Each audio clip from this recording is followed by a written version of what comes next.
The mist curled low over the Seine, wrapping the early morning in an eerie silence. It was the kind of quiet that made people uneasy, as though something was waiting to be uncovered. On the riverbank, just beyond the Pont de l'Alma, a fisherman sat slumped in his folding chair, his line still bobbing gently in the water. His hat was pulled low over his face, shielding him from the world, but something was wrong. It was the gendarme on morning patrol who noticed first. He called out, expecting some gruff response from the man, but none came. A few more steps forward, and he saw it, the stillness, unnatural and absolute. The fisherman wasn't dozing, he was dead. The body was taken to the precinct, and soon after, Inspector Maigret arrived, his face carved from years of experience, his eyes missing nothing.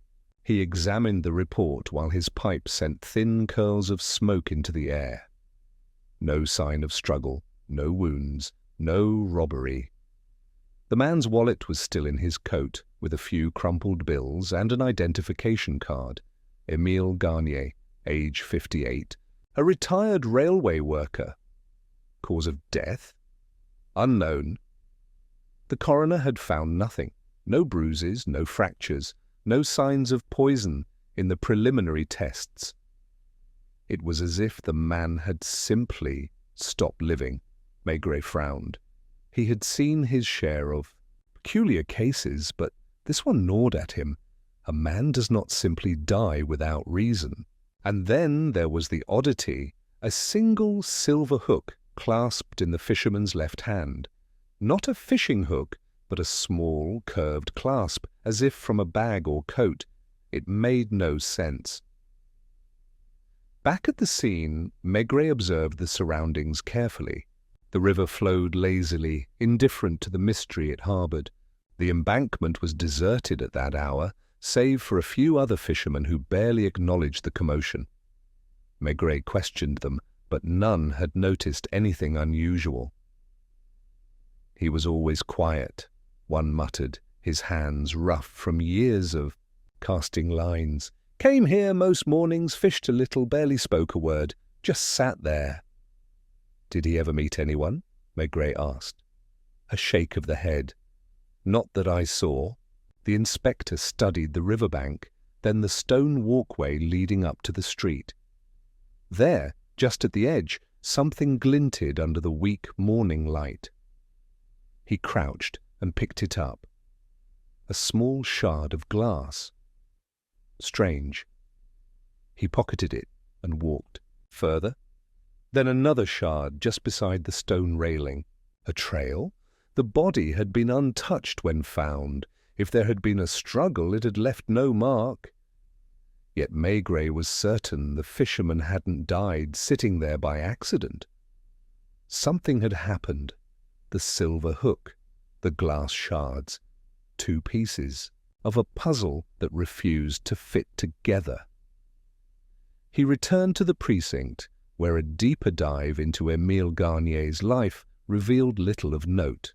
No criminal past, no debts, no known enemies, a widower with no children, living in a modest apartment. His routine was simple. Wake up, go fishing, return home. A man of habit, but habits Maigret knew could be a cover. Something about the silver hook tugged at him. He turned it over in his fingers, then had an officer check it against various items, handbags, coat fastenings, anything that could match. An hour later, the officer returned. "Inspector, we found a match. It's from a high-end women's handbag. Not the kind you'd expect a fisherman to have." Maigret's eyes sharpened. The silver hook was a clue, but to whom? That evening, he retraced Garnier's steps, walking through the quiet streets leading from the Seine to the man's apartment. The concierge remembered him well, confirming his routine. But when Maigret asked about visitors, the woman hesitated. "Woman came by last week," she admitted. Elegant, well-dressed, unusual for him. "Did you hear their conversation?"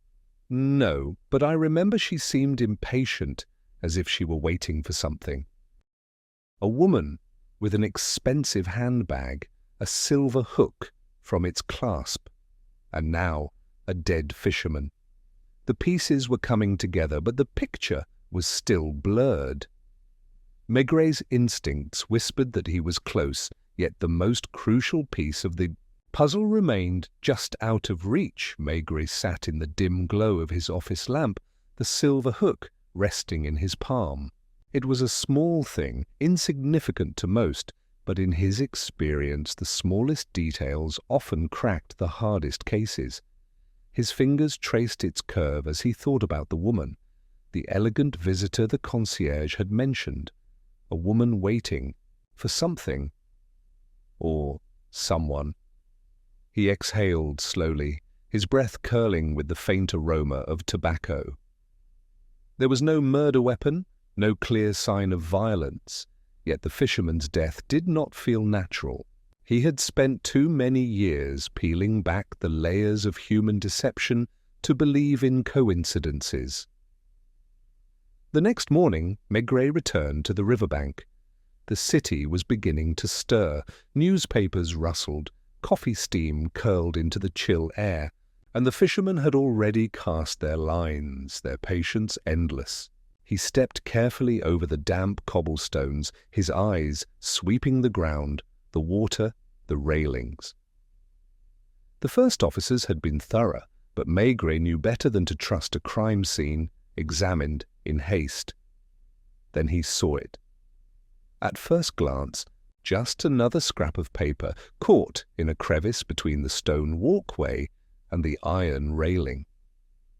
But when he bent down and retrieved it, he felt its weight, the texture of fine stationery. It had been torn, as if ripped hurriedly, but the ink remained legible. Wednesday, 6 p.m., Pont de l'Alma. Do not be late, no name, no signature. But it was something. He studied the fishermen, their faces lined with quiet focus, their hands deftly adjusting reels and bait. Most had paid him no mind the day before, and they seemed just as indifferent now. But one man, positioned a little farther down the embankment, glanced up too quickly when Maigré straightened. Just a flicker of recognition, gone in an instant. Maigré approached slowly, his expression unreadable. The man, a wiry figure in a cap and thick coat, pretended to concentrate on his line, but Maigré had already seen the tension in his fingers. "You fish here often?" Maigré asked casually. The man's shoulders stiffened just for a second. "Most mornings." "Were you here the morning Garnier died?" A slight hesitation. "I might have been. Didn't see much." Maigré watched him closely. "You didn't see much? Or you didn't want to?" The man shifted on his feet, adjusting his grip on the rod. "I mind my own business." Maigré let the silence stretch, waiting for the discomfort to settle in. He had spent a lifetime watching men squirm under unspoken pressure. Finally, the man exhaled, barely audible. There was a woman. The inspector's pulse quickened. "Describe her." "Dark coat, maybe navy, gloves. Didn't stay long. She walked up to Garnier, said something to him. He barely reacted. Then she left." "In a hurry? Did she drop anything?" The man hesitated again, as if weighing whether to say more. Then with a glance toward the other fisherman, he murmured, "Not that I saw."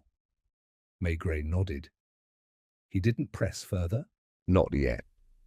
Returning to headquarters, he laid out what he had so far: a dead man with no apparent cause, a silver handbag clasp, an unsigned note, and now a woman seen at the scene, one who had left quickly, deliberately. The question was, had she returned? The coroner's latest findings only deepened the mystery. No signs of trauma, no traces of common poisons, but something odd, slight irritation in the lungs as though the man had inhaled something unfamiliar. Maigré frowned. A rare toxin, an airborne substance?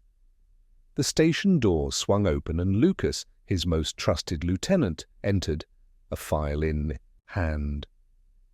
"Inspector, we traced the note's paper stock. It's sold at only a few shops in the city. One boutique in particular, Rue de Rivoli, caters to high-end clients. The owner remembered selling a set to a woman, well-dressed, dark coat, carried an expensive handbag." Maigray's eyes sharpened. "Did she leave a name?" Lucas shook his head. "Paid in cash, but the owner said she seemed anxious, as if she was in a hurry. A woman in a hurry, a dead fisherman, a silver clasp. The pieces were shifting, but the full picture remained elusive." Maigret reached for his coat. It was time to visit Rue de Rivoli. The wind carried the scent of wet stone and distant rain as Maigret stepped into the quiet boutique on Rue de Rivoli.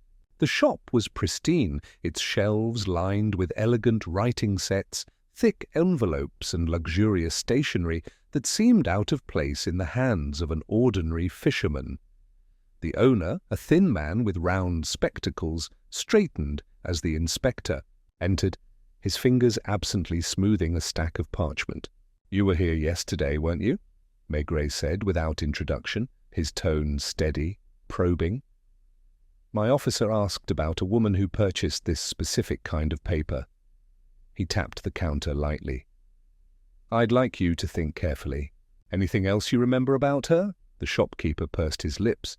"As I told your man, she was in a hurry. Dark coat, expensive handbag, paid in cash." His brow creased as he hesitated. "But now that I think of it," she hesitated before leaving, as if expecting someone. Maigret leaned forward slightly. "Expecting someone? Or worried about being seen?" The man adjusted his glasses. "Perhaps both." She glanced toward the street before stepping out, and he stopped, uncertain. "And?" Maigret prompted. She wasn't alone. The owner lowered his voice. "A man was waiting outside. I barely noticed him at the time, but now he was standing just across the street, watching her." Maigret's grip tightened around his coat sleeve. "Describe him." The shopkeeper exhaled, digging into his memory. 40, maybe 50. Tall, heavier build. Wearing a grey overcoat. Not remarkable, but he never took his eyes off her. The inspector filed the details away. "Did she speak to him?" "No." She left, and he followed a few paces behind. "It struck me as odd, but—" The man shrugged helplessly. Maigret nodded, then held up the silver clasp. "Ever seen anything like this?" The shopkeeper frowned. "Not here, no, but that's quality craftsmanship, likely from an expensive handbag, not the kind you'd expect to find just anywhere." The inspector pocketed the clue and turned to leave. As he stepped onto the street, his mind churned through the details. A woman in a hurry, a man watching her. And now, a fisherman dead by the river, clutching a piece of her handbag. He made his way back to the precinct, where Lucas was waiting with a fresh report. "We checked Garnier's phone records. Nothing unusual, except one call made the night, before his death. No recorded conversation, but the number traces back to a registered line under the name of Anne Morel." Maigret's brow furrowed. "Anne Morel?" Lucas nodded. "Lives in the 7th arrondissement. No criminal record, but she was once married to a man named Paul Morel. He died a few years ago. Some kind of financial scandal before his passing, though. Nothing was ever proven. The name stirred something in Maigret's memory. He had encountered Paul Morel's case years ago, a man accused of embezzling funds from his employer, but before charges could be filed, he had died suddenly, leaving his wife to settle his debts. The case had faded, lost among the many unsolved suspicions. Now his widow's name had surfaced again, tied to a dead fisherman. Maigret wasted no time. Within the hour, he was standing in the dimly lit hallway, of Anne Morel's apartment building. The woman who answered the door was composed, her dark eyes wary but unafraid. She was elegant, but not in an ostentatious way. Her clothing was simple, expensive, but understated, and in her left hand, resting lightly against her side, was a handbag with a broken clasp. Maigrè's gaze flicked to it, noting the small, empty loop where the silver hook should have been. "Madame Morel," he said evenly, tipping his hat, "I'd like to ask you a few questions." She stepped aside without argument, though her posture remained tense. "Of course, Inspector."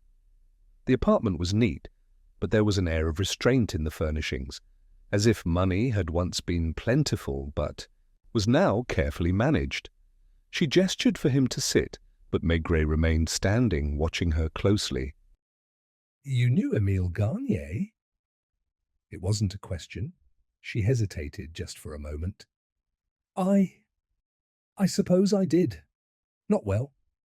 We spoke once or twice. You called him the night before he died." Her fingers tightened slightly on the armrest of her chair. "Yes." "Why?" She exhaled, her expression unreadable. "I needed help with something. A personal matter." "What kind of help does a woman like you need from a retired fisherman?"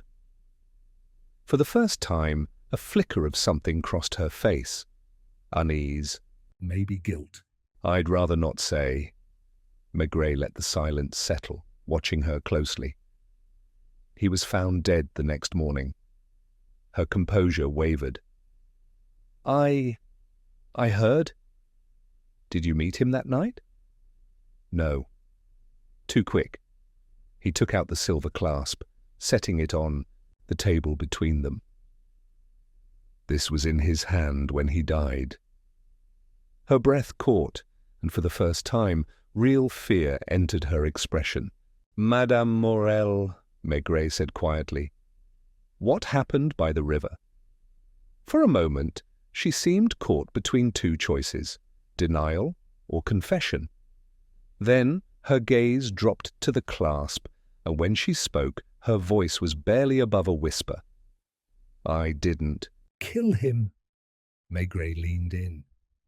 "But you were there." Her eyes lifted, something dark and haunted in them. "Yes." The pieces were shifting again, but the picture was still incomplete.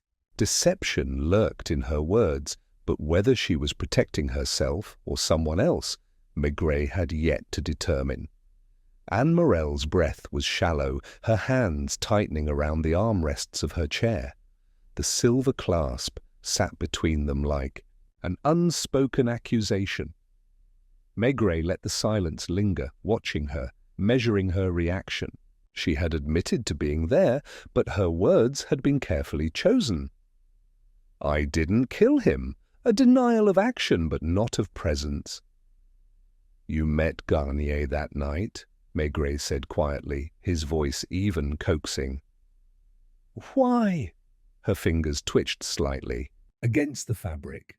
I told you, it was a personal matter." "A personal matter that left your handbag torn and a man dead?" His gaze flicked to the broken clasp, still hanging from her purse. She hesitated, then exhaled, as if surrendering to the weight of his questions. "I needed something from him," she admitted, her voice thin. "Something I thought he had." Maigret tilted his head. "What?" She wet her lips, her nerves betraying her. "A letter?" The words settled heavily between them. Maigret leaned forward slightly. "What kind of letter?" Anne's gaze darted away. "One my husband wrote before he died. It was addressed to me, but it never reached me. I only learned of its existence recently. Someone told me Garnier had it." "And who was this someone?" She hesitated. "I don't know his name. He called me. Said if I wanted the letter, I should speak to Garnier." Maigret studied her, weighing truth against evasion. She was protecting something, or someone. "And when you met Garnier?" She hesitated. He denied having it, but I could tell he was lying. He said he didn't know what I was talking about and walked away. I tried to stop him, grabbed his sleeve. That's when my bag must have torn. And then, Anne shook her head, I left. I didn't follow him. I didn't see what happened after. It was a partial truth. Maigret could feel it. There was more, hidden just beneath the surface. But fear was keeping her quiet. He changed his approach. Tell me about your husband, Madame Morel. Her expression darkened, her grip tightening. What about him? You said he wrote you a letter that never reached you. Why would Garnier have it? Anne hesitated again. Then, after a long pause, she exhaled, resigned.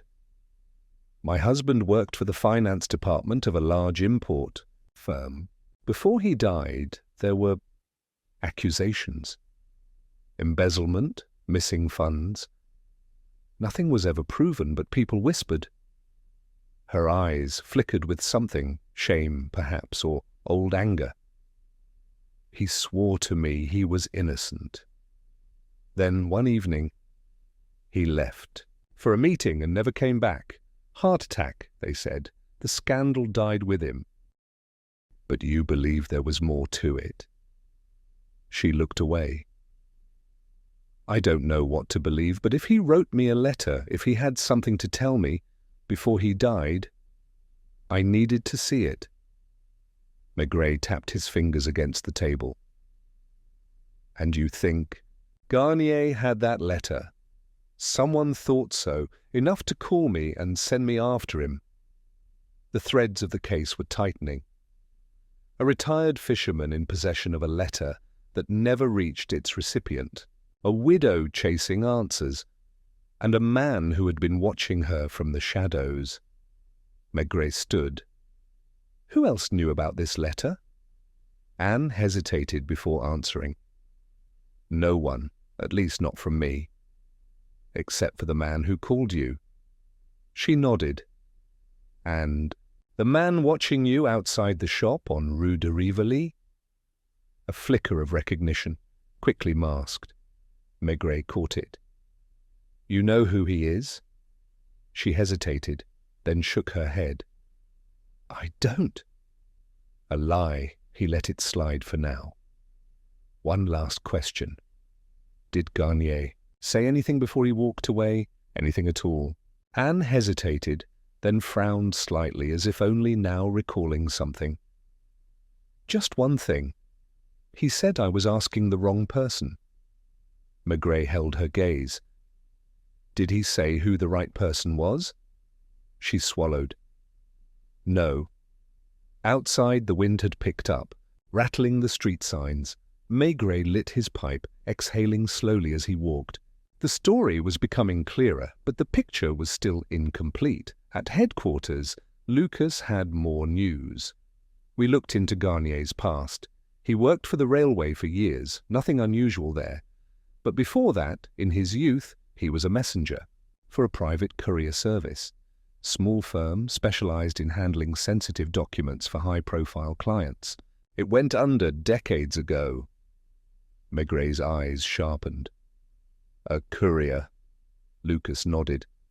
And get this, one of their regular clients, Morel's former employer. The pieces snapped into sharper focus. Garnier had been more than just a fisherman. He had once been a man who handled secrets, and somehow one of those secrets had found its way back to him. That evening, Maigret returned to the riverbank. The mist clung low to the water, the lamplights reflecting in the ripples. He stood where Garnier had died, the Seine whispering. Beneath the stone ledge, a man who knew how to carry messages, a letter that never reached its intended recipient, a widow searching for answers. Garnier had said Anne was asking the wrong person. Then who was the right one?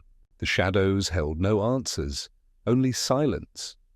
But Maigret was certain now this was no random death. Someone had wanted that letter buried, and in doing so, they had left behind something even more damning. A trail. The following morning, the precinct was alive with movement, officers coming and going, voices raised as reports were exchanged. A breakthrough had come. Lucas intercepted Maigret before he reached his office. "We got something," he said, his face tight with urgency. "They found the letter." Maigret stopped in his tracks. "Where?" "At Garnier's apartment, hidden in a false bottom of his desk drawer. Forensics confirmed it's real. Paul Morel's signature, dated just days before his death. And the contents..." Lucas exhaled. "It's a confession." Maigret took the paper Lucas handed him.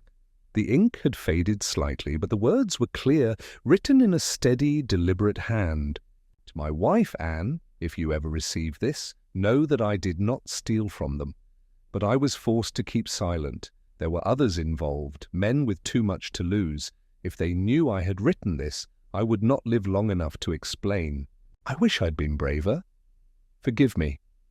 The inspector read it twice, his mind sifting through the implications. "And Garnier had this all along?" Lucas nodded. "Looks that way. The working theory is that someone found out and silenced him before he could use it, and we may know who." He gestured toward an officer standing near the holding cells. "They brought in a suspect this morning, a man seen near Garnier's apartment the night of the murder. He tried to run when they approached him." Maigret's pulse quickened. "Who is he?" "Name's Antoine Delacroix, former accountant for the same firm where Morel worked. He left quietly after the scandal, but rumor had it he knew more than he ever let on. And get this, he was one of Garnier's drinking companions. They were seen together several times in the past few months." Maigret considered this. "So Garnier had the letter, Delacroix found out and killed him to keep it hidden?" "That's what the brass is saying," Lucas said. "They think we've got our man." But Maigret remained still, his mind working through the logic. Something about it didn't sit right. It was too easy. He stepped into the interrogation room, where Delacroix sat hunched over, his wrists cuffed. He was a thin man, balding, with a nervous twitch in his jaw. He looked up as Maigret entered, his eyes darting with barely concealed panic. "I didn't kill him," Delacroix blurted before Maigret even spoke. "I swear on my life." Maigret pulled out a chair and sat down across from him. "But you knew him, and you were seen outside his apartment that night." Delacroix swallowed hard. "I was there, yes, but I didn't look. I knew about the letter." "Garnier told me." "But I had nothing to do with his death." Maigret studied him. "Then why run?" Delacroix hesitated. "Because I knew what it would look like. Garnier and I talked about Morel's case a few times over drinks. He told me he had something big, but he never showed it to me. And when I heard he was dead, I panicked. I thought, maybe whoever killed him might come after me next." "Who else knew about the letter?" Delacroix shook his head. "I don't know. Garnier was careful. He wouldn't even tell me where he kept it. If I had wanted to kill him for it, don't you think I would have searched his place after? It made sense. Garnier had hidden the letter so well that it took police hours to find it. If Delacroix had been after it, he would have had to know exactly where to look." Maigret leaned back. "Then who do you think killed him?" Delacroix hesitated, something flickering behind his eyes. "There was someone else," he admitted. "A man Garnier was scared of. Said he was asking too many questions. Someone watching him?" Maigret's pulse quickened. "Did he say a name?" Delacroix exhaled sharply. "No, but a few nights ago I saw Garnier arguing with someone at the cafe by the docks, a man in a grey overcoat." Maigret's mind snapped to the shopkeeper's words. The man who had been watching Anne. The same man. "Did you recognize him?" Delacroix shook his head. "No, but Garnier did." And he was afraid. Outside, Lucas was waiting. "The higher-ups want to wrap this up. They're pushing," to charge Delacroix. Maigret shook his head. "No, he's lying about something, but he didn't kill Garnier." Lucas frowned. "Then who did?" "The man in the grey coat." The case wasn't over.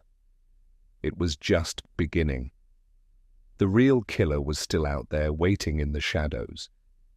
And if they thought the danger had passed, they were wrong. The morning air carried a damp chill as Maigret walked along the embankment, hands deep in his coat pockets. The river moved sluggishly beneath the grey sky, its surface a shifting mirror of the city's restless mood. A false conclusion had settled over the case like a heavy fog. Delacroix arrested, the letter discovered, the higher-ups eager to close the file. But Maigret knew better. The real killer was still out there, and the key to finding him lay not in what had been discovered, but in what had been overlooked. Back at the station, he flipped through old records, his fingers tracing the faded ink of forgotten files. Paul Morel's death had been ruled a natural one, a heart attack, no investigation, no autopsy beyond the standard procedure. But something gnawed at Maigret.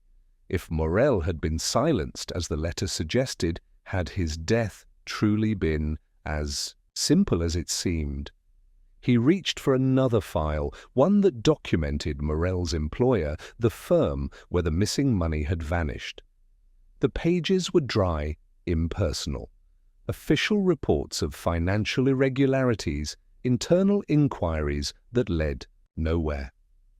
A list of employees surfaced, names long since faded from memory.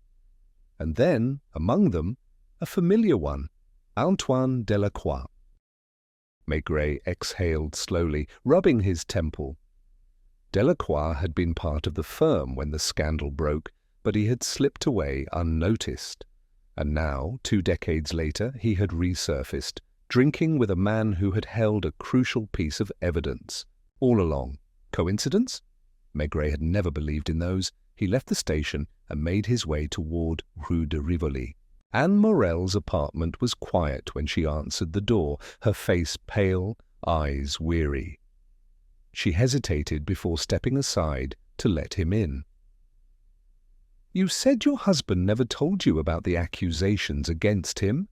Maigret began, watching her closely. "But surely you must have known something was wrong."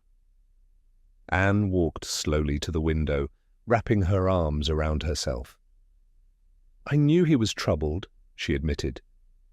"He barely spoke of work in those last weeks, but I never believed he was guilty." "He was an honest man," Maigret nodded. "Honest men don't always see the dangers around them. He wrote that letter to warn you, but someone made sure you never received it. And now Garnier is dead for keeping." "It." He paused, letting the words settle. "Did your husband ever mention Antoine Delacroix?" Her brow furrowed. "Delacroix? The name sounds familiar, but—" She trailed off, eyes narrowing. Then suddenly realization dawned. Wait, there was a man. Paul mentioned him once, years ago. They had worked together, but he called him un homme sans visage. "A man without a face?"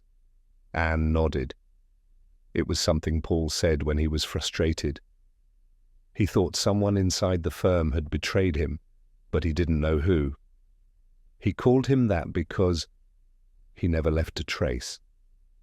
He worked quietly, never took credit for anything, but always seemed to know what was happening. A man without a face. Maigret felt a prickle of unease. "If Delacroix was that man," he said carefully, "then why would Garnier trust him?" Anne shook her head. "I don't."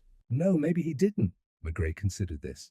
If Delacroix had been involved in the original scandal, perhaps he was playing both sides now, feeding Garnier just enough information to gain his trust, but not enough to endanger himself. And then there was the other man, the shadow at the edge of everything, the one in the grey coat. "One more thing," Maigret said. "That night you went to meet Garnier. When you left, did you see anyone?" Anne hesitated. "No, I don't think so." "But someone saw you. Someone knew you were looking for that letter." She looked down, her hands tightening into fists. "You think I led them to him?" "You didn't kill him, if that's what you mean, but you might have given them the final piece they needed." Outside, the city moved on, oblivious to the tangled past creeping into the present. Maigret walked slowly toward the docks, his mind turning over details.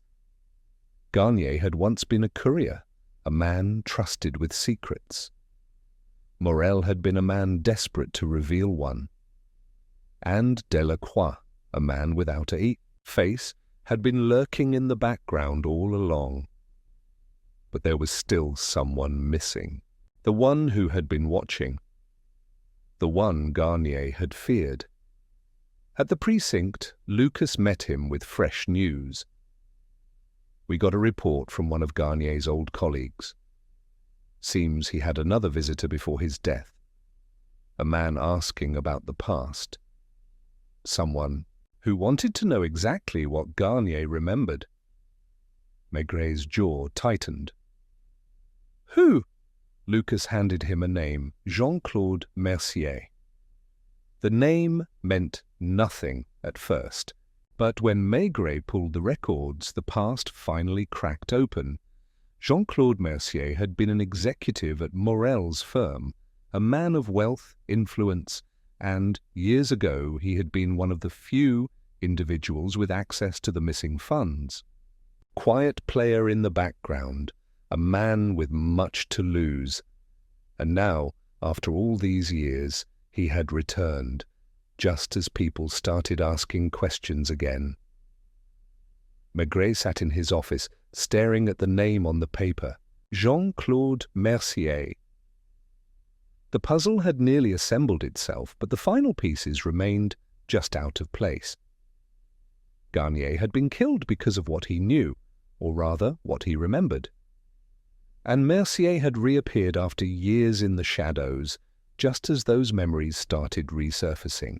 Was he the man in the grey coat, the one Garnier had argued with at the café, the one watching Anne Morel? There was only one way to find out.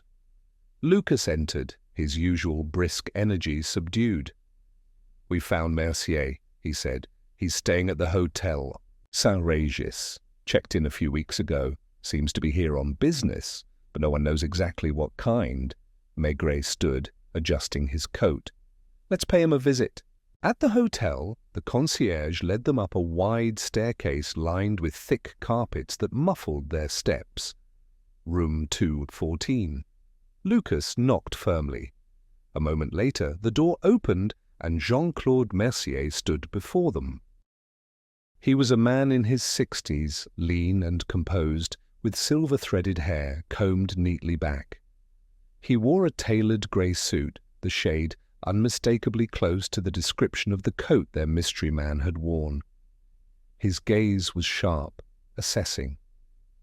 "Inspector," he said, his tone polite, measured. "To what do I owe the pleasure?" "May we come in?" Mercier stepped aside without hesitation, gesturing toward a leather armchair near the window. The room was tidy, meticulously so, not a single item out of place. A man used to control. Maigret settled into the chair, studying Mercier as he took a seat across from him. Lucas remained by the door, arms crossed. "You knew Paul Morel?" Maigret said. Mercier gave a small nod. "Many years ago, yes, a tragic case, but long buried, I'd have thought." "Buried," Maigret repeated, "and yet you came back to Paris just as certain people started digging it up again. a faint smile. Coincidence, perhaps? Maigret let the silence stretch between them, studying Mercier's face. Garnier was murdered, Mercier exhaled lightly. Yes, I read about it. Unfortunate. Unfortunate indeed. Especially since you visited him not long before his death. For the first time, Mercier's posture shifted, just slightly. A minute readjustment, a flicker in the eyes. You've been speaking to the wrong people, Inspector. Then perhaps you'd like to set the record straight, Maigret said, leaning forward. Why were you there? Mercier's pause was brief, but there. Curiosity. I had heard Garnier was asking questions about the past. Given my former position, I wanted to know what he was looking for. And did you find out? A thin smile. Not much. He was elusive. I left without gaining any real insight.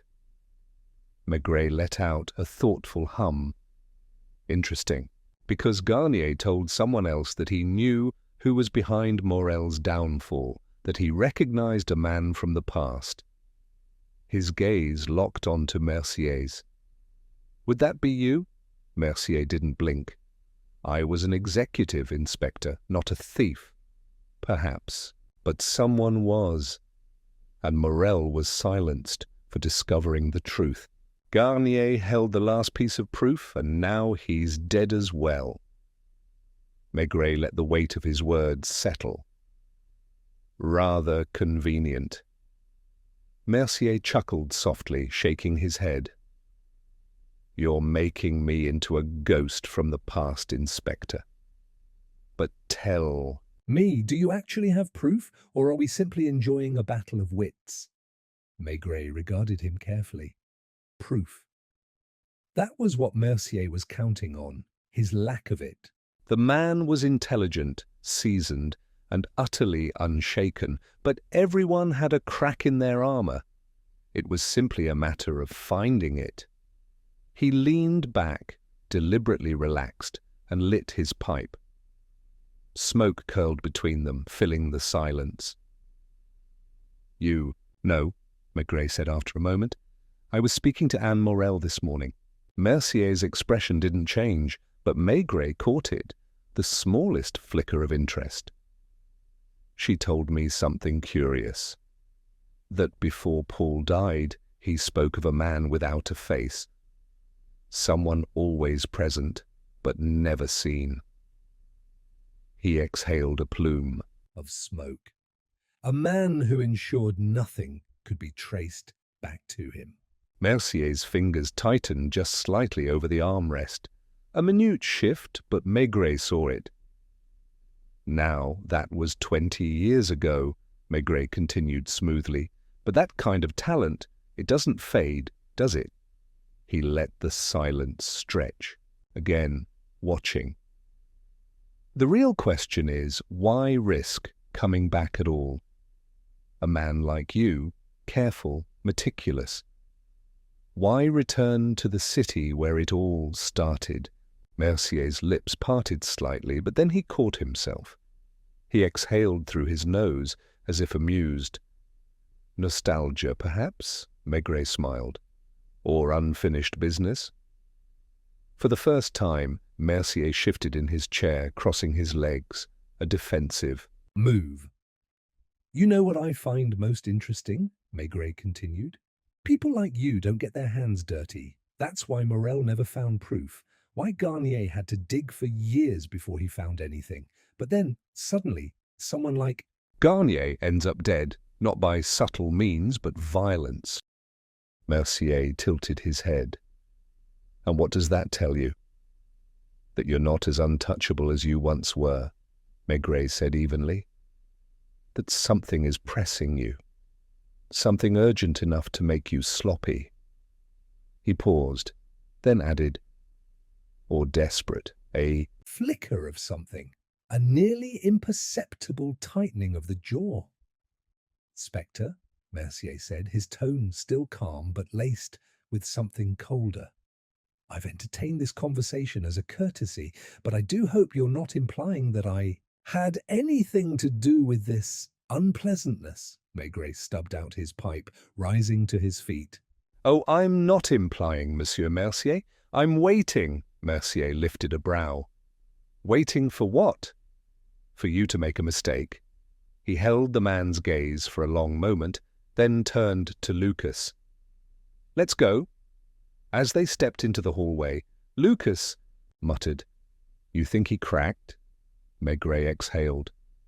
No, but I saw something. Just a sliver.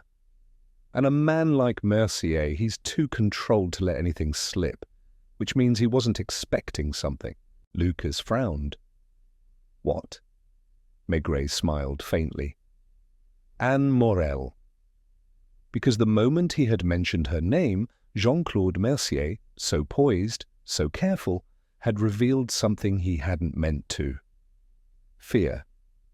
As Maigret and Lucas stepped out of the hotel, Saint Regis, the evening air had turned damp, thick with the promise of rain.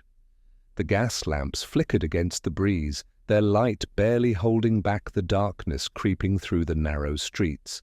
Maigret's thoughts churned, turning over Mercier's subtle reaction like a coin between his fingers. Anne Morel. He had struck a nerve. Mercier, so controlled, so precise, had faltered at the mention of her name. But why? Lucas lit a cigarette as they walked toward the car. We could bring him in, put the pressure on. Maigret shook his head. Not yet. He expects that. Men like him don't break under force, Ed. They slip away. We need something solid. Like proof? Lucas asked, exhaling smoke. Like a missing piece, Maigret murmured. And that piece lay with Anne Morel. The night deepened as they arrived at Anne's small apartment.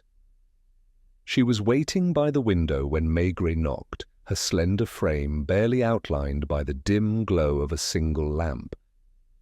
When she opened the door, her expression was wary, her eyes shadowed. I wasn't sure if you'd come back, she admitted, stepping aside to let them in. Have you remembered something? Maigret asked gently. She hesitated, fingers tightening around the edge of the table. Not exactly, but I think I've found something that might help. She walked to a small writing desk in the corner, opening a drawer and pulling out a thin, aged notebook. The pages were worn, the spine creased from years of handling. My father's notes, she said. I found them after he died. I didn't understand most of it at the time, but lately, I think I might have missed something important. Maigret took the notebook carefully. The ink was faded, the handwriting hurried but legible.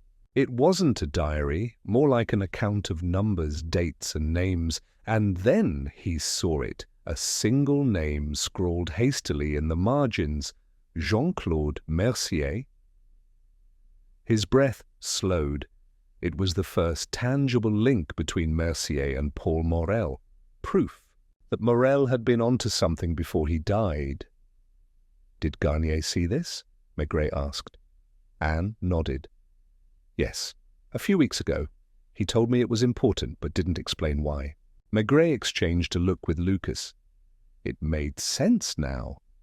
Garnier had come too close. He had realized the connection, understood what Morel had found all those years ago. And then, just like Morel, he was silenced. This changes things, Lucas muttered. We need to get this to the station. Maigret nodded, slipping the notebook into his coat. Lock your doors, Anne. Don't speak to anyone unless it's us. She nodded, though fear flickered behind her eyes. They drove in silence, the weight of discovery settling between them. The notebook, this was the key. The missing piece that linked everything together. But they weren't the only ones who knew it. As they pulled up to the police headquarters, something felt off. The station was quiet, too quiet for this time of night. A bad feeling coiled in Maigray's gut as he stepped inside. Then he saw Lapointe rushing toward him, face tight, with "Urgency! Chief!" Lapointe's voice was low but tense. "We've got a problem." "What is it?" "The evidence room?" Lapointe swallowed. "Someone broke in?" Maigret stiffened. "When?" "An hour ago, before we even knew about the notebook." A cold realization settled over him. Someone had anticipated them. He strode through the halls, his pulse a steady, measured drum. The evidence room door was open, the lock broken with precise, almost surgical skill. Inside, cabinets had been ransacked, folders tossed onto the floor. But it wasn't a careless break-in. No, this had been targeted. He turned to the officer on duty. "What's missing?" The man hesitated. "Only one thing, sir." Maigret already knew the answer before he said it. Garnier's case file. His jaw tightened. Someone was erasing the past, wiping away the threads that led to the truth. The timing was too perfect, too calculated. The moment they got close, the moment they found something, Lucas exhaled sharply. "Mercier," Maigret nodded grimly. "Or someone working for him?" "Then we move now," Lucas said, "before they come for the notebook too." Maigret reached into his coat, fingers brushing over the worn cover. It was the only piece left, and now someone would do anything to take it from them. The night air had turned bitterly cold, but Maigret barely noticed as he stepped out of the station with Lucas at his side. The break-in, the missing file, it was a deliberate message. Someone was watching their every move, staying ahead of them at every turn. And if they had taken the file, they knew about the notebook too. Lucas's breath curled in the air. "We need to get Morel's notebook somewhere safe. If they came for Garnier's file, they'll come for this next." Maigret nodded. "Anne doesn't realize how much danger she's in." They hurried back to the car, the urgency pressing down on them. The streets were mostly empty at this hour, the occasional glow of a street lamp casting long shadows along the pavement. The city was quiet, but Maigret knew better. Somewhere in the darkness, someone was watching, waiting for their next move. As they turned onto Rue des Batignolles, Maigret's gut twisted. A police car was already outside Anne Morel's apartment. Lucas cursed under his breath as they pulled up. The moment Maigret stepped out, he spotted Lapointe near the entrance, his face pale under the flickering light. "Chief," Lapointe started, "we've got a problem." Maigret didn't hesitate, pushing past the officers and climbing the narrow staircase 2 steps at a time. He already knew what he was going to find. Anne Morel's door was wide open. Inside, the small apartment was in chaos, drawers yanked out, papers strewn across the floor, a chair overturned in the struggle. The dim glow of a shattered lamp flickered in the corner, and Anne was gone. Maigret's jaw tightened. Whoever had taken Garnier's file had moved faster than he anticipated. They weren't just erasing evidence anymore. Now they were erasing people. Lucas swore softly behind him. No forced entry, she let them in. Or she didn't have a choice, Maigret muttered. He moved carefully through the apartment, scanning for anything left behind, any clue as to who had taken her. His eyes fell on the table near the window. The drawer where she had kept the notebook was pulled open, but something was missing. "Notebook," he murmured. Lucas frowned. "You still have it?" "Yes," Maigret said, his mind racing. "Which means they didn't find it, but they think they did." Lapointe appeared in the doorway. No sign of a struggle outside. A neighbor said she heard voices, but nothing loud. A man, maybe 2. "They took her because they thought she had the notebook," Maigret said. They were after the last piece of evidence. Lucas ran a hand through his hair. If they realize they don't have it, Anne is as good as dead, Maigret finished. The realization settled heavily between them. The people behind this were ruthless. They had killed Morel. They had killed Garnier. And now Anne was in their hands. Maigret turned to Lapointe. We need every officer on this. Roadblocks, station alerts, quietly. If Mercier or his men realize, we're closing in. They'll disappear with her. Lapointe nodded and hurried off, but Lucas remained still. You're thinking something else, Maigret exhaled. Whoever took her is working fast. But this is a mistake, Lucas frowned. How? They acted before confirming they had the notebook, Maigret said, which means they're getting desperate. Lucas caught on. They're feeling the pressure. They didn't have time to plan this carefully. Exactly, Maigret said, and desperation leads to mistakes, but it also made them more dangerous.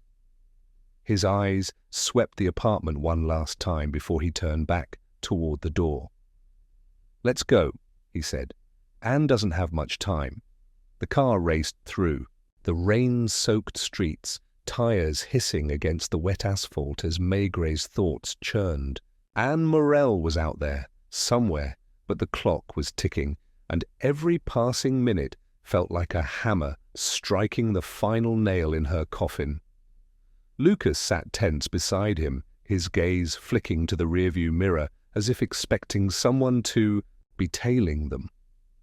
But Maigret wasn't thinking about their safety anymore.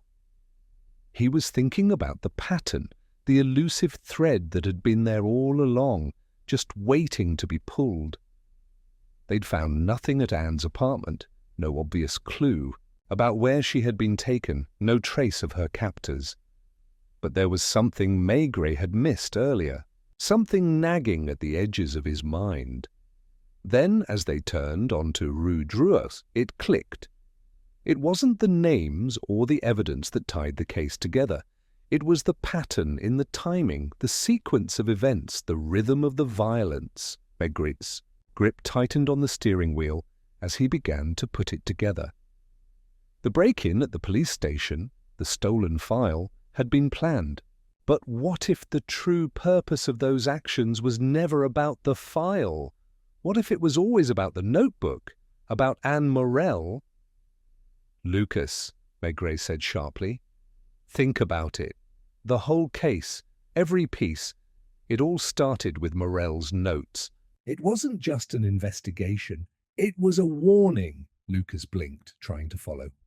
A warning? From who? From Mercier. Maigret's voice was low, almost to himself. It's too clean, too precise. The break-ins, the murders. It's a pattern, Lucas.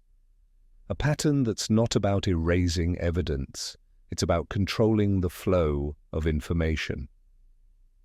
You think Mercier is trying to make sure no one else learns what Morel knew? Lucas asked. Exactly, Maigret replied.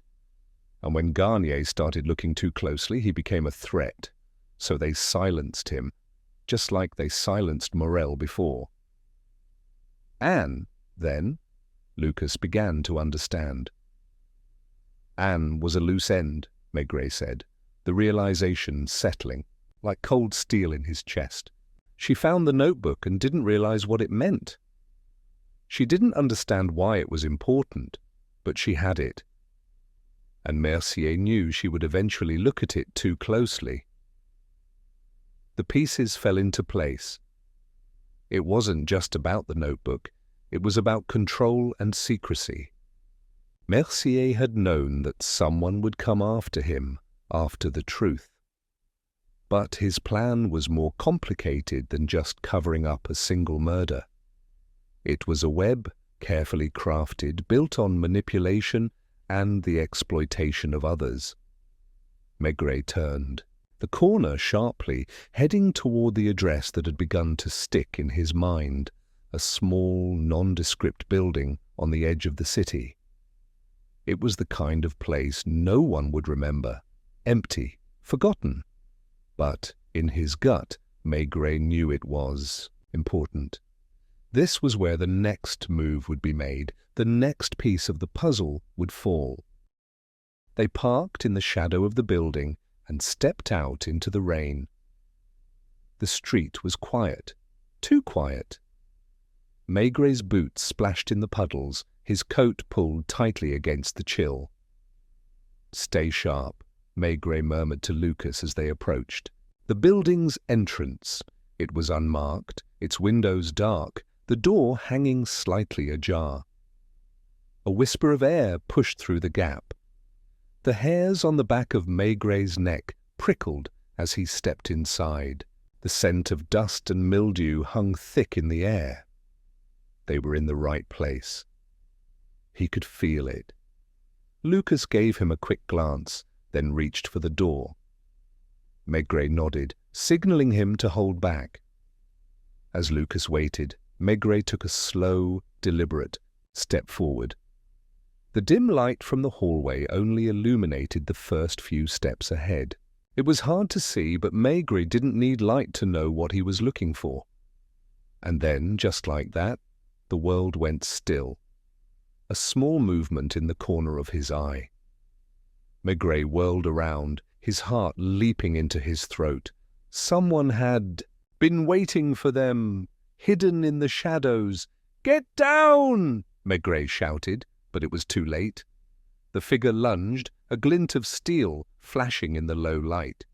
Maigret barely had time to react, throwing himself to the side as a knife narrowly missed. Him, the figure, clad in black, moved swiftly, pressing the advantage.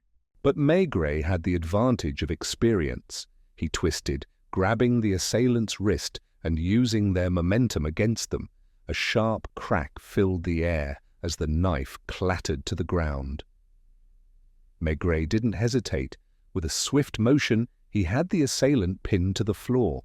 Breathing heavily, he pulled the mask from the man's face. It was a man Maigret didn't recognize, but there was something chilling in his eyes. He was young, a few years younger than Maigret's son.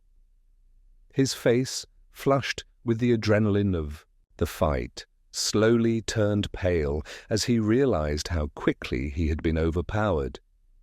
Maigret's voice was low, controlled. "Who are you?" The man didn't answer immediately. His eyes darted around the room, looking for an escape. Maigret tightened, his grip. "You're not going anywhere. Talk." The man swallowed hard, then finally spoke. I was just hired. I didn't know. They told me it was just a simple job." His voice cracked. "They told me they were trying to stop an investigation, that it was all about protecting someone."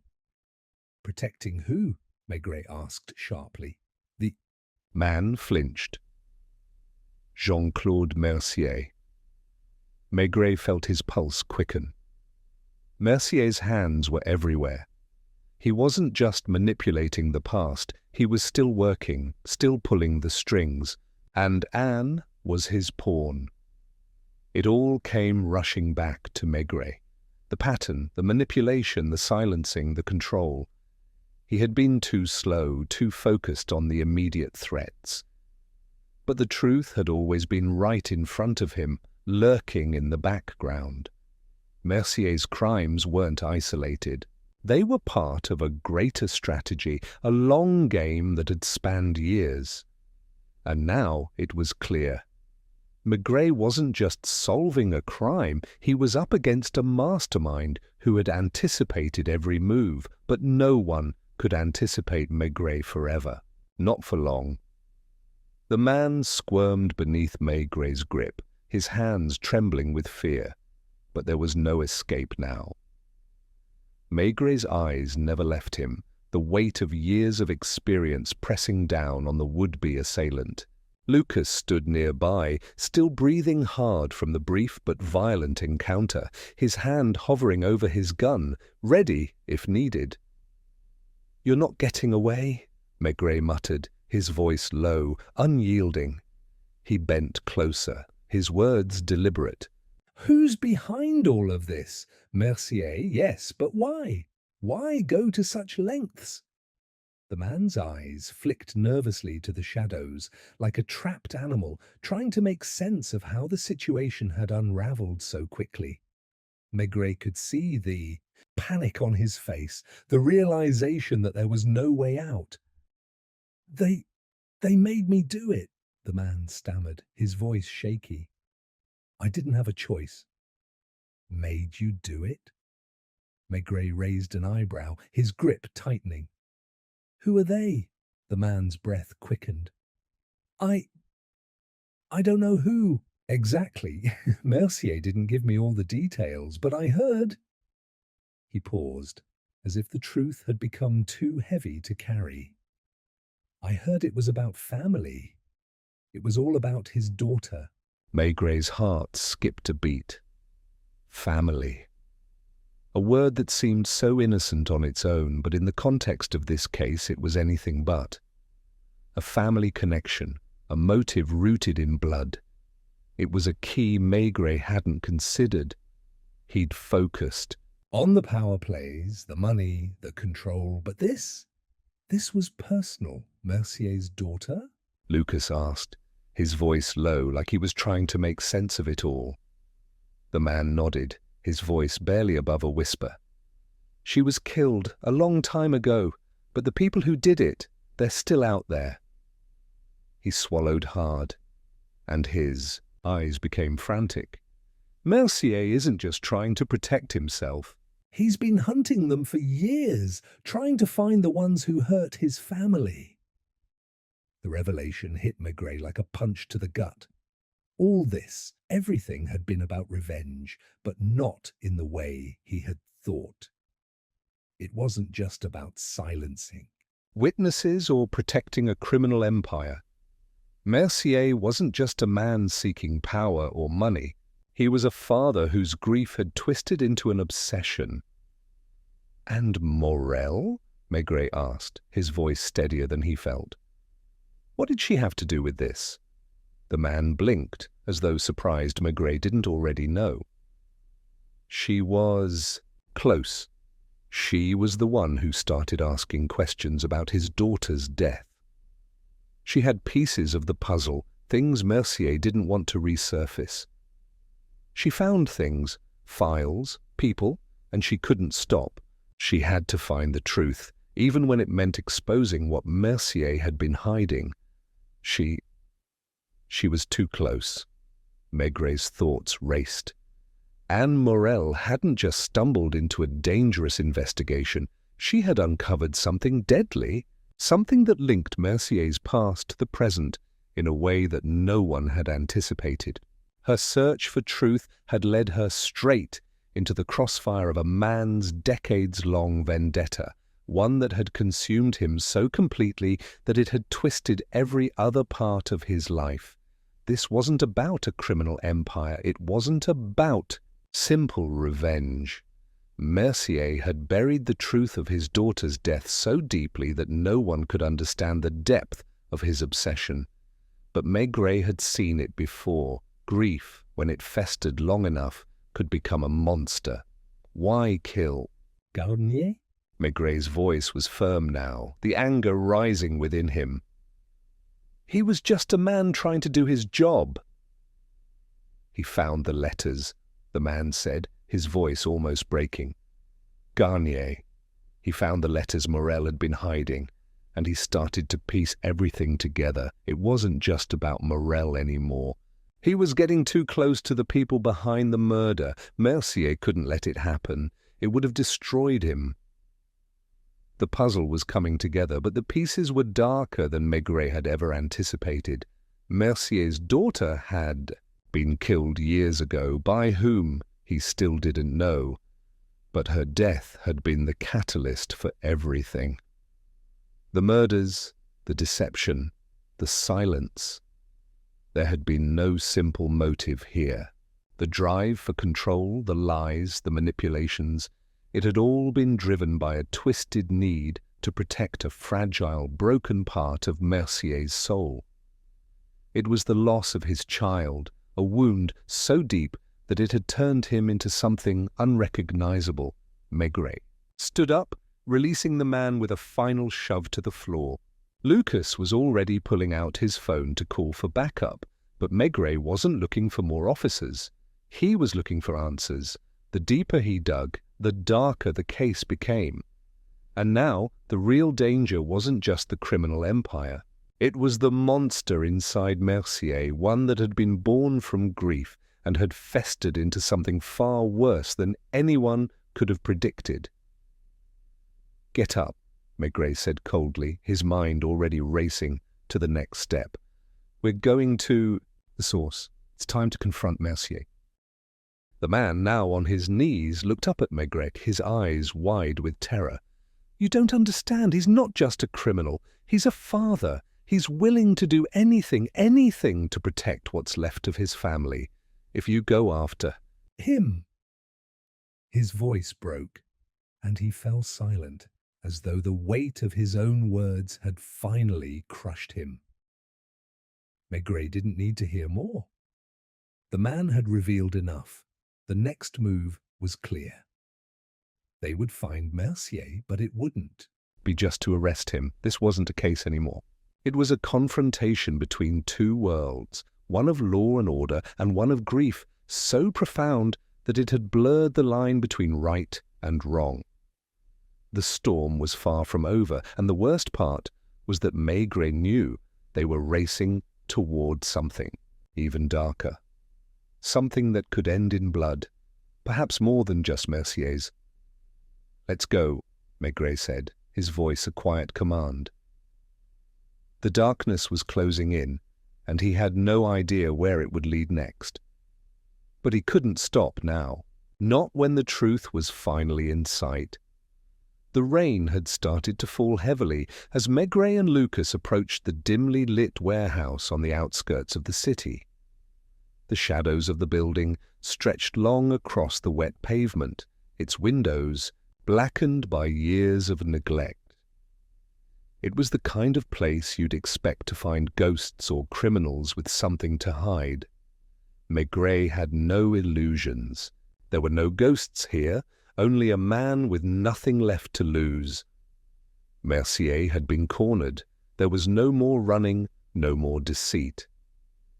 The truth about his daughter's death was now the keystone to the entire case, and Maigret could feel it in his bones. Mercier wasn't just a man to arrest, he was a man to understand. But in that understanding, there was also a realization.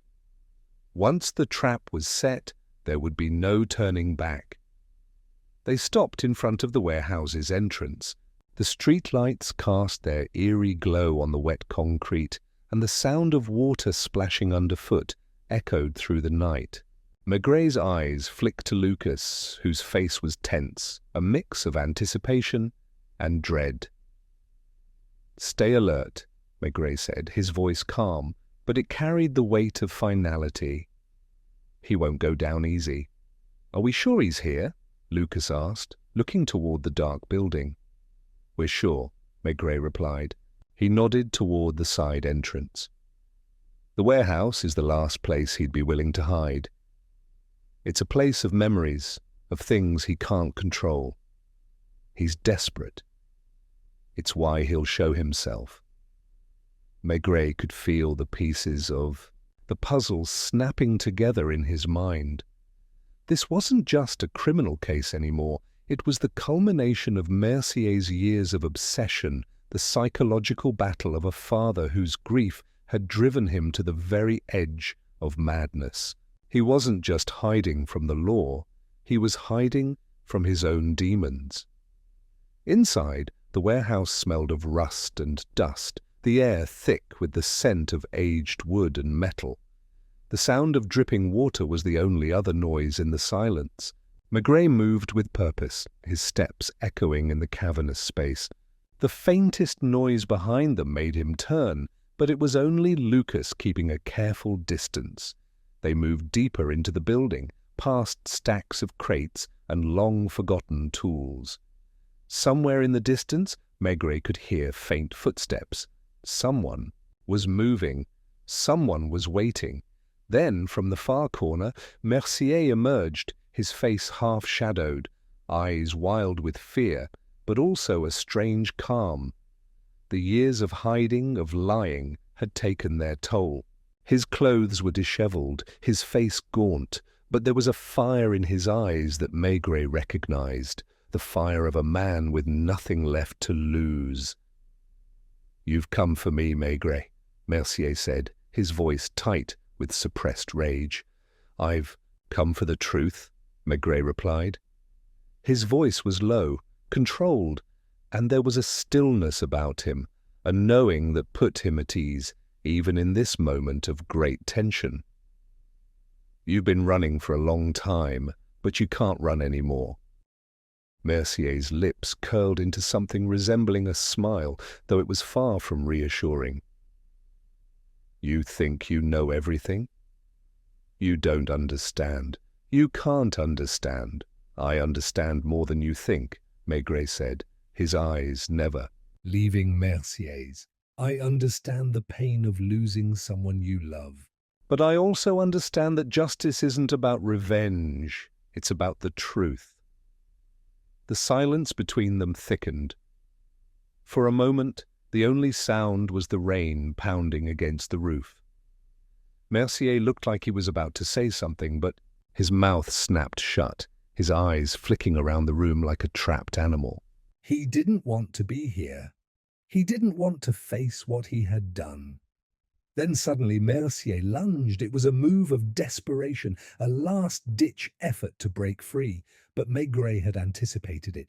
Without flinching, he stepped to the side, blocking Mercier's path and pushing him back against a stack of crates. Lucas was already there, his hand on his gun prepared for the worst. "Enough!" Maigret commanded, his voice firm and unwavering. Mercier stopped, his chest heaving, but his eyes were wild. "You'll never understand. I did what I had to." "Do!" His voice cracked, a mixture of fury and sorrow. "You think I wanted to be this man? I didn't want to become a monster, but they killed her, Maigret. They killed my daughter, and I couldn't let that stand. I couldn't let her die for nothing." Maigret's gaze softened slightly. He wasn't moved by the words, but he was beginning to see the full picture. The years of rage, of grief, had driven Mercier to this point, a man who had crossed every line in the name of something he believed was sacred. But in the process, he had destroyed everything around him. "Mercier," Maigret said, his voice steady. This isn't justice. This is obsession. You've hurt people for something that happened long ago, and you've blinded yourself to everything else." The older man's face twisted with fury. "I didn't hurt anyone. I protected her.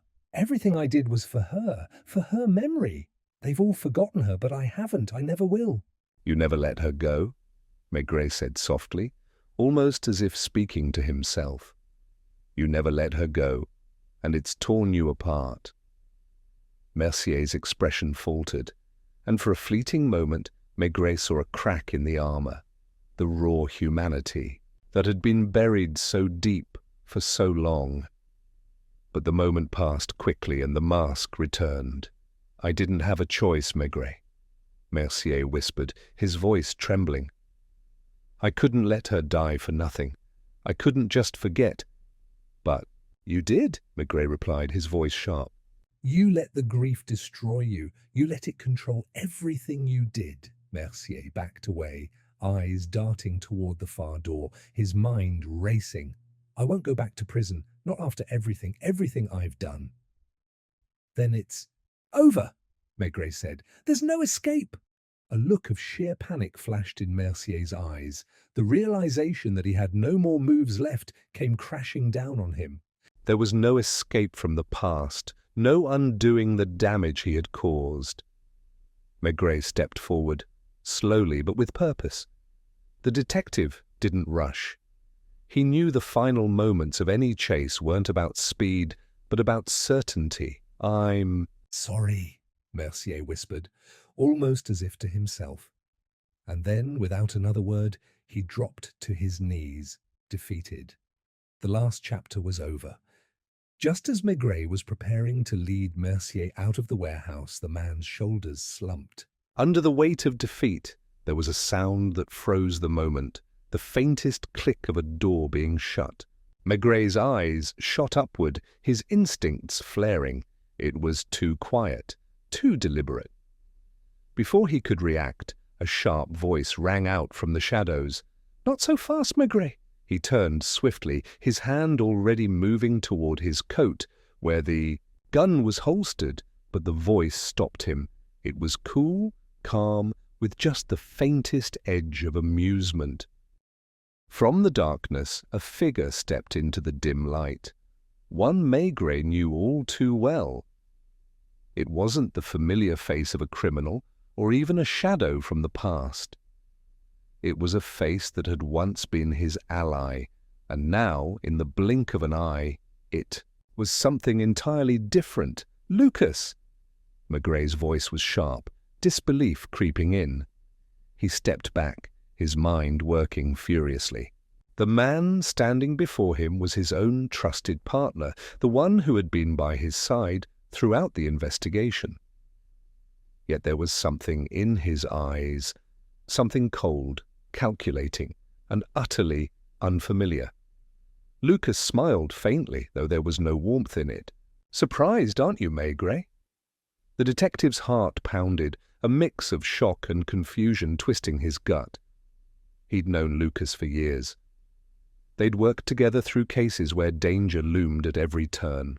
But this was a betrayal, so deep, so utterly unexpected, that it took him a moment to comprehend.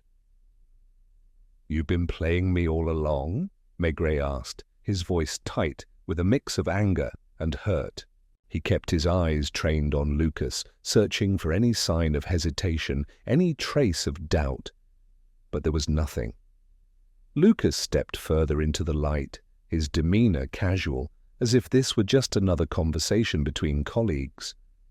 It was Never about the case, Maigret. It was about the game. Maigret felt the floor beneath him shift, as if the world was suddenly tilting in a direction he hadn't seen coming. He'd trusted Lucas. He had trusted him with his life, and now it seemed that trust had been nothing more than a tool to be manipulated. "You!"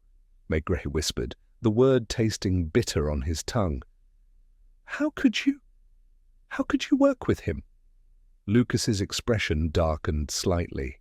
"You've been so focused on Mercier, so fixated on the man who's just a pawn in this entire thing. It's laughable. No, Maigret, I'm the one you should have been looking at." It was like a punch to the gut. The air seemed to leave Maigret's lungs as the revelation hit him. He tried to hold it together, to focus, but the shock was overwhelming. All the pieces that had fit so neatly into place were now shattered. The case was far from solved. It was a master stroke of manipulation, and Maigret had walked right into it. Why? Was all Maigret could manage. Why go through all of this? Lucas didn't answer right away. Instead, he took a slow step toward the detective, his eyes gleaming, with a mix of disdain and something darker. "You think it's about the money or power?" "No, Maigret, it's about something much more personal. It's about watching you fall, about seeing your confidence turn to dust." For a brief moment, Maigret thought he understood. This wasn't about ambition or greed. It was about humiliation, about revenge. He'd never suspected Lucas because he never needed to suspect him. Lucas had been his shadow, his partner, a friend even. But Maigret knew one thing for certain. He couldn't let this betrayal go unanswered. "Not now. Not after everything." "You've played me well, Lucas," Maigret said slowly, his voice gaining strength. "But you've made one mistake." Lucas's smile widened. "And what mistake would that be?" Maigret's eyes flicked toward the dark Corner of the room, where his back up, hidden for moments, just like this, had been waiting in silence. Lucas's gaze followed his, and for a split second, his face betrayed an emotion Maigret hadn't expected. Fear. The trap had been set. But not for Mercier. It had been set for Lucas, a final test of loyalty and wit that only Maigret could orchestrate. For all his genius, Lucas had underestimated one thing: Maigret's understanding of the human mind.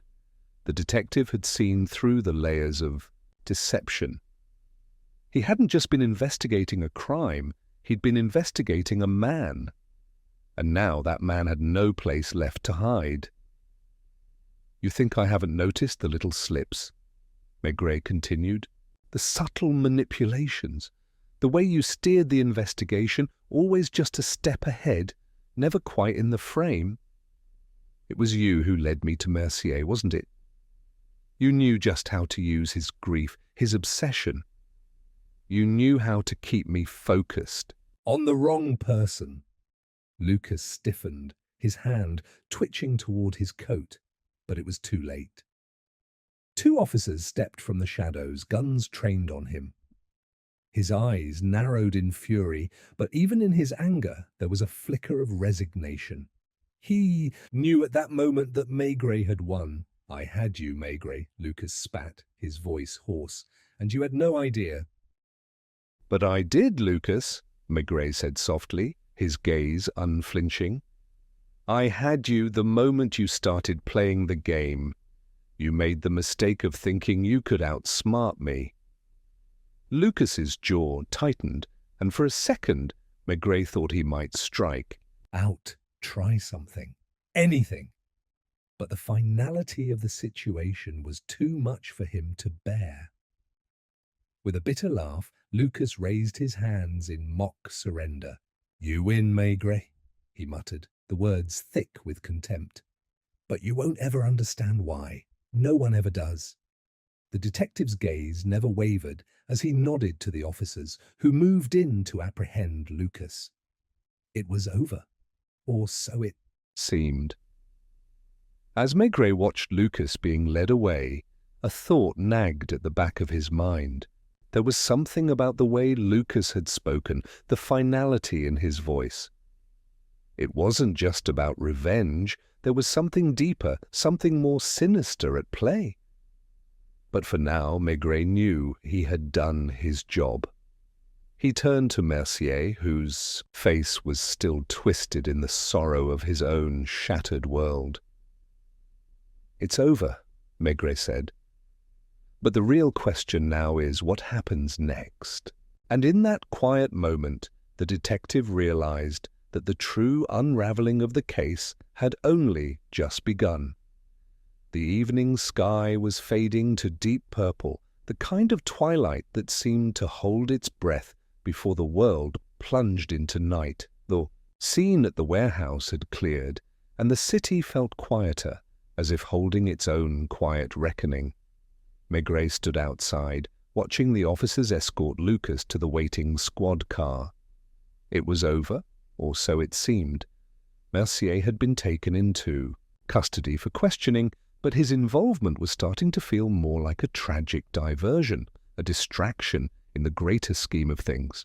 Maigret's mind refused to rest, his thoughts cycling through the final words Lucas had left him with. "No one ever does." What had Lucas meant by that?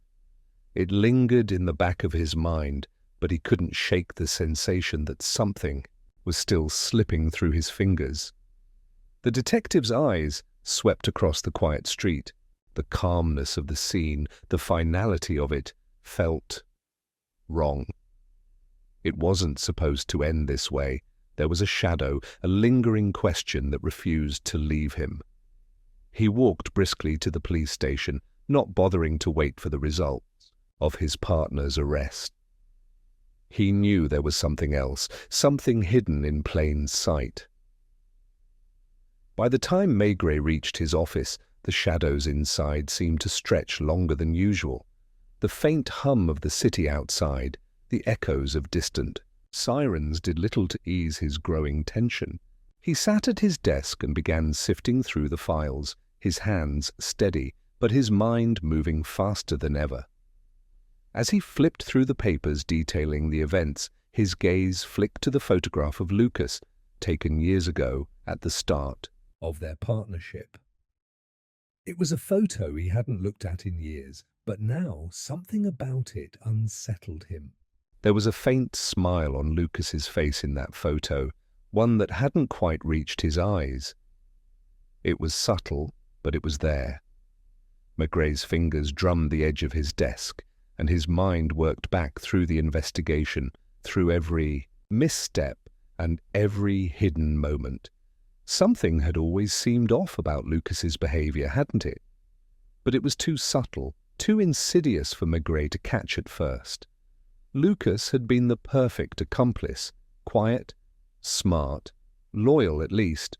He had made himself seem that way. And that had been the key. Lucas had been playing everyone, himself included. The detective shifted through the case files with renewed urgency. The pieces of the puzzle finally started to line up. There had been moments, flashes in the investigation, when the true story had almost revealed itself. A misplaced remark from one of the witnesses about Lucas's whereabouts during a key moment. A half-hearted alibi that Maigret had dismissed, too eager to focus on the obvious suspect. There were small details, so small they were almost imperceptible, but Maigret had missed them because he had trusted Lucas without question. And now, he realized, those details had been clues Lucas had planted. The final revelation hit Maigret with the force of a thunderclap.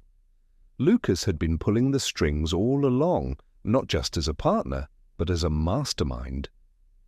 His actions had been calculated, deliberate, guiding Maigret and the authorities in the wrong direction at every turn. But there was one thing Lucas hadn't anticipated. Maigret's refusal to stop questioning, to stop digging, no matter how much the answers seemed to slip away. The detective picked up the phone and dialed the station. His voice was steady, even as the realization sunk in deeper. "I need every file on Lucas. Get me a complete history of his career, his movements in the last 5 years. I think I know where we've been going wrong." The officer on the other end hesitated for only a moment before acknowledging Maigret's request. As the phone clicked down, Maigret leaned back in his chair, staring at the blank wall in front of him. There was no satisfaction in this realization, no sense of victory. In fact, it was a hollow feeling that wrapped itself around his chest. He had trusted Lucas, his closest ally, and Lucas had betrayed him in the most intimate way imaginable. Minutes passed, then hours. Maigret sifted through the records with painstaking attention, retracing every interaction, every case they had worked on together. The truth was beginning to unfurl like a dark, tangled thread. Lucas's motive had never been about money. It had never been about simple revenge either. It was much more intricate, much darker. There had been an agenda Maigret hadn't understood. Until now, a quiet ambition that had always simmered beneath the surface.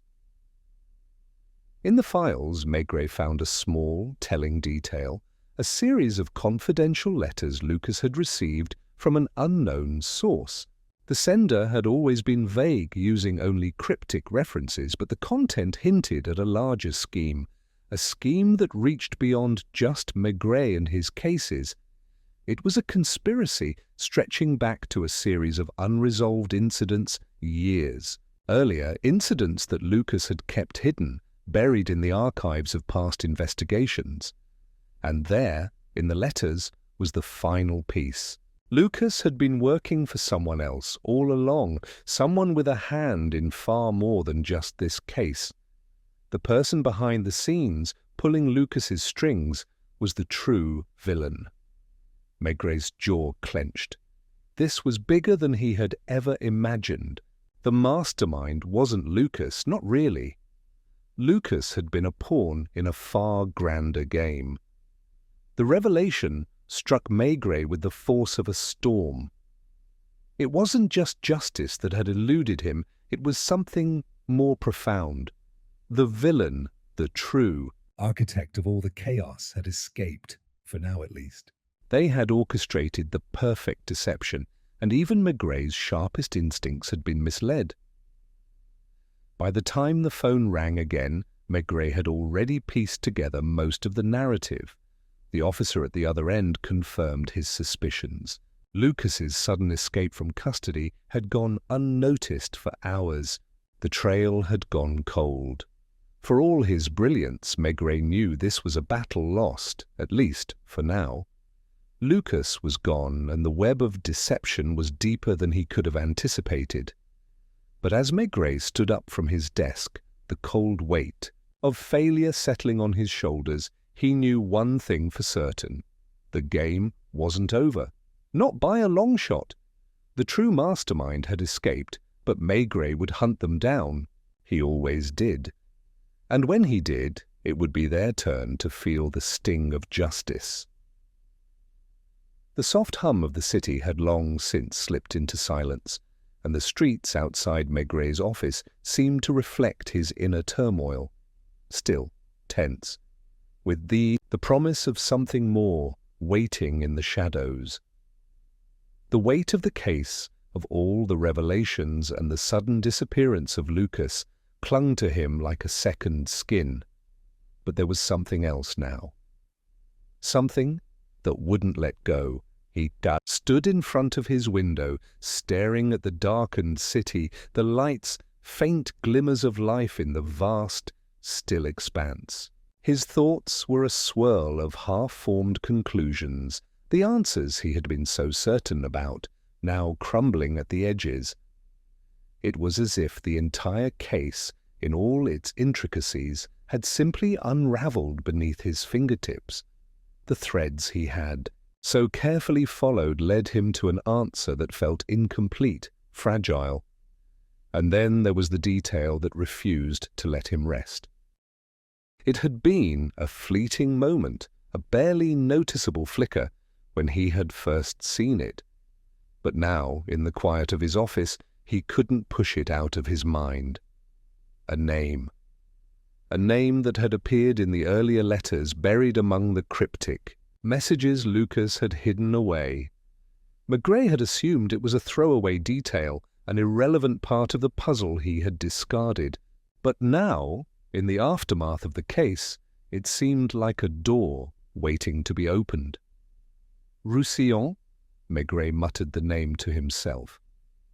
It sounded familiar, like something just beyond his reach, a memory that refused to fully materialize. Roussillon, the detective's brow furrowed. Who was Roussillon? His mind began to reach back to earlier cases, old files, and names he had encountered once but had since left behind. His fingers moved instinctively to his desk, sifting through papers until they landed on a forgotten file, its contents yellowed with age. The name hadn't appeared in the recent case. No, this was something older, a case from years ago, a case that had been closed but not forgotten. As his eyes scanned the file, a series of cold shivers ran down his spine. There, in black and white, was the name again, Roussillon, a person who had been linked to a string of unsolved disappearances in the city, but the trail had always gone cold until now. This new connection, this subtle whisper in the case files, was no accident. He stood, his chair creaking under his weight, and grabbed his coat, determination setting into his movements. The city was calling to him again. Maigret could feel it. This wasn't over. Lucas, the missing pieces, the cryptic letters, they were part of a larger puzzle. Roussillon was the missing link, the shadow that had been lurking at the edges of the case all along. As Maigret left the office, the door clicking shut behind him, a chill wind greeted him, sweeping through the narrow streets. He walked with purpose, his mind already racing ahead, plotting his next move. The city, with its secrets and mysteries, seemed to stretch out before him like a labyrinth, with every corner hiding a new story, a new truth. But there was something more, something hidden in the quiet, in the way the city seemed to hold its breath, waiting. The lingering question gnawed at him, a whisper that would not let him go. Had he truly caught the right culprit? Had he solved the case, or had the real answers only been just beyond his reach all along? His thoughts returned to Lucas, to the betrayal that had shattered everything he had believed. Lucas had been the perfect ally, the one he had trusted more than anyone. But Maigret had learned, as he always did, that no one could be trusted completely. Trust, in this world, was always a fragile thing. And now Lucas was gone, but the mystery was far from finished. The threads hadn't been cut, they had only shifted, tangled in ways Maigret could not yet comprehend. A single street lamp flickered in the distance, casting an eerie glow on the wet pavement as Maigret continued down the road, his pace quickening. His mind buzzed with possibilities, with every scenario that had yet to unfold. The pieces of the puzzle were scattered, elusive, but he could feel them coming together inch by inch.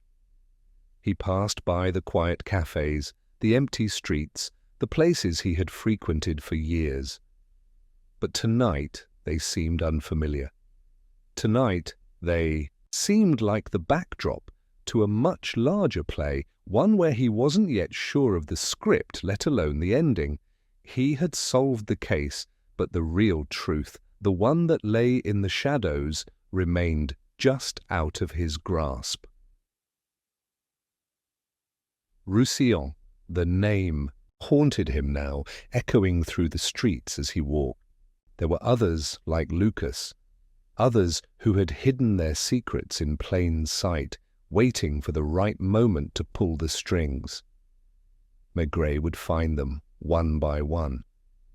He would uncover their truths, but something told him that Roussillon, this elusive figure, held the key to everything. As Maigret turned the corner and disappeared into the foggy night, the city held its breath. And so did he. The case was not over. It was only beginning. And in the quiet, in the shadows of the past, a new mystery was waiting to be solved. Because in Maigret's world, the mysteries never ended. They simply waited for the right moment to reveal their truth, and he would be there, watching, waiting, one step ahead.